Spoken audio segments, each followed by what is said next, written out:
This is Axel Seahawk coming at you from Keiser University, Port St Lucie, and it's that time of the year for... Wait, don't get ahead of yourself, Axel. Harley, I'm trying to tell them that the Scare Fair is back on Wednesday, October 30th in Port St Lucie from 5 to 8. Totally! What about my joke?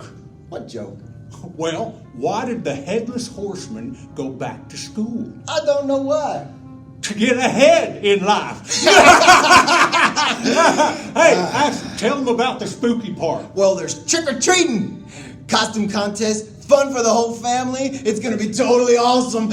You tell them about the haunted house. Ooh, it's bad. It's bad. Our halls of horror will not only scare you, it'll mess you up for life. Right. So what should we tell them to do, Harley? Head on down to Keiser University in Port St Lucie for Scare Fair 2019.